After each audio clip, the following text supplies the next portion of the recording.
Are you tired of pseudo delta neutral vaults that suffer from impermanent loss? Do you want a delta neutral vault that might be able to do between 20 and 30% consistently with naturally generated fees? Do you want to lend your USDC for 8% consistently?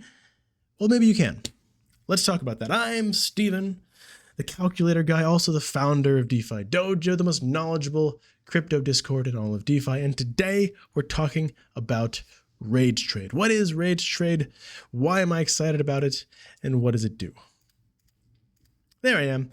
Okay, so Rage Trade is, as it stands, a sort of perpetual swap protocol allowing you to trade derivatives at leverage. But today we're talking about the vaults. These two vaults are GMX vaults, or rather GLP vaults, which comes from the protocol GMX. If you don't know about GMX, go ahead and watch a bunch of different videos on it. Every single crypto DeFi YouTuber in the world has done at least one video on it, and there's a million threads on it. I'm not going to beat that dead horse. It's dead. The protocol is not. The protocol is fine. But effectively, Rage is using an interesting mechanism to neutralize the delta on GLP, which allows for two separate vaults, a risk on and risk off vault. So let me zoom in a little bit. By the way, this is a test net, guys, because I'm fancy. I get to access the test net and play with fake money. Yay.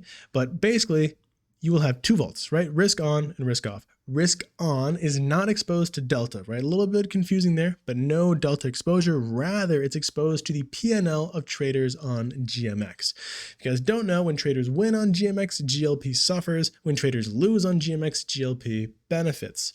And you will be exposed to that regardless of your lack of exposure to the delta. So the risk off vault, however, has no exposure to GMX's P&L, which is quite nice. The risk off vault is basically just lending. So the risk off vault is slated to have an APY around, pardon me, sorry. I had some jasmine tea today and it's making me gassy. The risk off vault is projected to have about an 8% APY. The risk on vault is projected to have around a 20 to 30% APY, maybe even more considering that GLP has done particularly well in the last few months and the backtest data is from even before that. But I digress. How does it work and how are they able to neutralize this delta where other protocols have failed? Let's dive in. So the mechanisms are quite interesting. I was lucky enough to literally have just gotten off with an hour-long community call with with Viper, one of the business development guys from Rage Trade, fantastic guy. And so I got to ask a ton of questions about this to figure it out, because this is not necessarily immediately intuitive to someone looking at it. And, I need to ask a bunch of questions to learn. That's how I learn. I learn by making a public fool of myself and then getting corrected. So anyways, the junior tranche is also, it's the same thing as the risk on vault, right? They used to call it the junior tranche. Now they call it risk on vault for clarity. Anyways, how does it work? Well, if you don't know, GLP is composed, it's an index token, right? 50% of it is stable coins. The other 50% is Bitcoin and Ethereum effectively. There's 2% like Uni and Link in there, but you can think of it as like Bitcoin, Ethereum. It's volatility. They need to short their exposure to that volatility ETH BTC part of GLP, right? How do they do that? Well, they use flash loans. Here's how it works. They take a flash loan out on Balancer of the ETH and BTC exposure they have on GLP. So if you're holding GLP and you have like 10 ETH and 1 Bitcoin exposure in your GLP, you need to short 10 ETH and 1 Bitcoin. How do they do that? Well, they take a flash loan of ETH and BTC. They sell all that ETH and BTC on Uniswap. They collateralize the USDC they got from selling it onto Aave. So they flash loan, borrowed, sold, collateralized on Aave.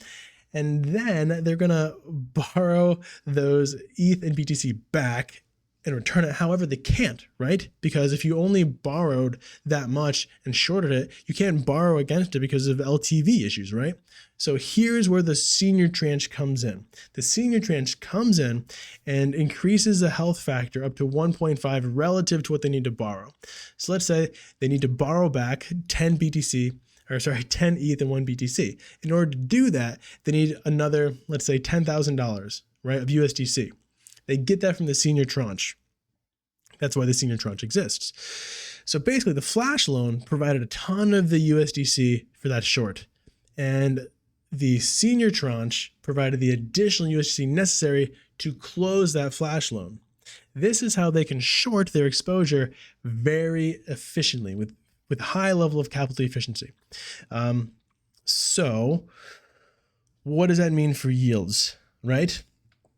Well, that means that the yields from the risk on vault, from that GLP, will also subsidize the yields from the risk off vault, because the risk off vault, the senior tranche, is providing some of the USDC necessary for those flash loans. So you can see here that the ETH you get from GLP, if you guys don't know, you get paid in wrapped Ethereum on GLP on Arbitrum. And so 85% of that roughly is going to go towards the risk on vault, and then 15% of it goes to the risk off vault. That's how you get that roughly 8% on the USDC on the risk off vault. Another thing I should mention is with the risk off vault, you're not only getting this GLP yield, you're also technically getting a leveraged Aave yield. So let's say the flash loan ends up putting, I don't know, $10,000 into Aave. Well, you're getting that $10,000 yield. You're also getting the senior tranche yield of whatever is deposited in Aave. So, you're technically getting a leveraged yield on your Aave deposit, which is quite nice in the senior tranche. Plus, you're getting additional yield from GLP. And it's all auto compounded into USDC. So these vaults are denominated in USDC. They aggregate the yield in USDC. You're never exposed to a delta or a volatile asset, which is quite nice. Quite cool indeed. So that's basically how it works. If you want to look at the senior tranches mechanisms, it's super simple. You literally are depositing it into the senior tranche. That gets deposited into Aave. Then you're earning the Aave interest, but you're also earning the flash loan USDC interest. And it goes into the junior tranche when necessary. That's it. It subsidizes the junior tranche. But that also means that you cannot add more funds to the risk on vault unless the risk off vault is full, because you need those funds from the risk off vault to supplement that flash loan, to keep that 1.5 health factor and on Aave, and to ensure that you can short whatever your exposure is to GLP, right? You need that to be the case. But how do you convince people to go for an 8% yield instead of a 20% yield? Great question. So basically the way it works is this. It uses utilization. If you're familiar with money markets, you know how utilization works. When the utilization of the risk off vault is really high, more of that GLP yield will actually go to the risk off vault, making the stable risk off vault more enticing, which is going to draw larger institutional players. Now, when the risk off vault is full, when the risk off vault's cup runneth over, then the risk on vault yield will have more of that GLP yield than the risk off vault, to de-incentivize risk off and incentivize risk on. So that's how it's going to work, effectively incentivizing one or the other vault depending on the demand. Now, right now, there's already a lot of institutional investors interested in rates trade, and a lot of money sort of eyeballing this protocol. I will sort of honestly admit that. One of the cool things that Rage Trade's team has done is they've already committed or come up with $5 million as insurance, or as an insurance fund. Completely, the developers did this, right? This is not coming out of your yield. This is not something they're taking from you and creating. They already have this $5 million insurance fund in the event of exploits. Yes, they have audits. If you want to find their audits, of course, go to Rage Trade on DeFi Llama, go down to audits, click this, and then you'll be able to look at their audits, right?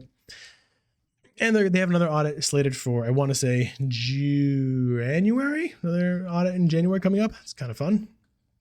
But let's get into the partnerships, right? The partnerships, I think, is what makes this even more interesting to the degeniest of the degens, because the partnerships imply leverage. And everyone likes leverage. People want to leverage up all of the greatest yields across DeFi and run them dry, suck out all the yields until they're dead, empty carcasses of their former selves. And I understand it. I get it. And of course, this is going to happen here. I do worry to some extent, like, what's going to happen to GMX as more and more protocols just find these interesting ways to either leverage up GLP like Vesta does, or to leverage up like this Rage Trade Vault like Abracadabra is going to do, or Revest is going to do, or UXD is going to do.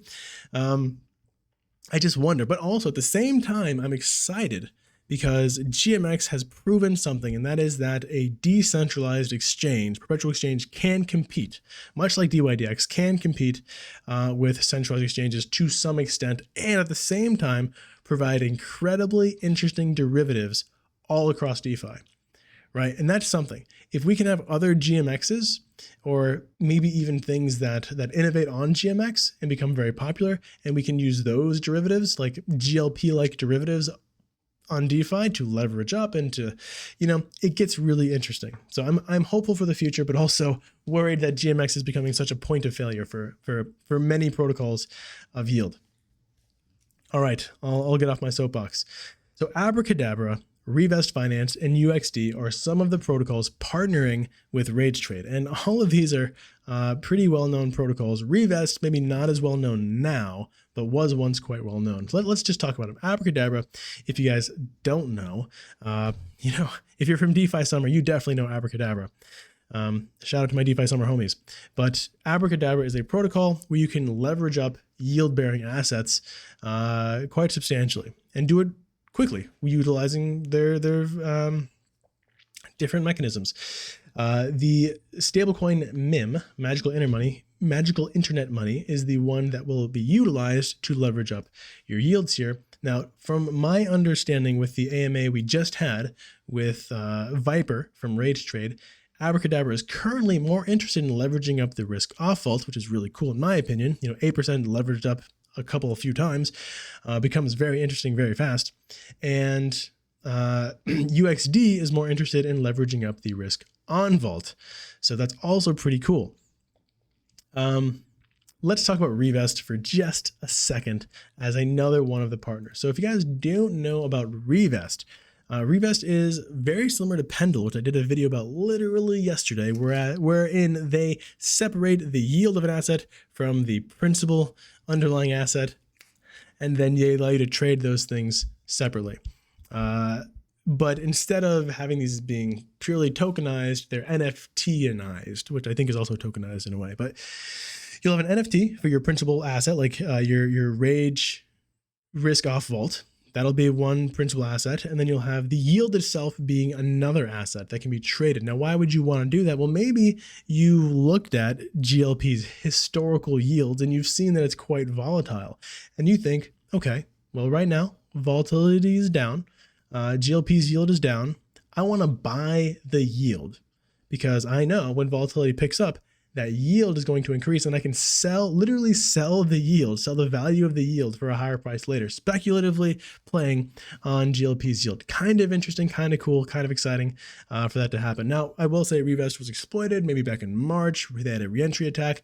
They've recovered pretty substantially since then. But, you should be aware of that. One thing to keep in mind is that the Rage Trade vaults are what we call 4636, I want to say, compliant, which means they are a type of primitive that is composable across a variety of different protocols. Now, being composable means that it maintains its security level while being usable in other places. So it's like this Lego block DeFi. You can take this vault very easily and integrate it with other protocols, which makes it very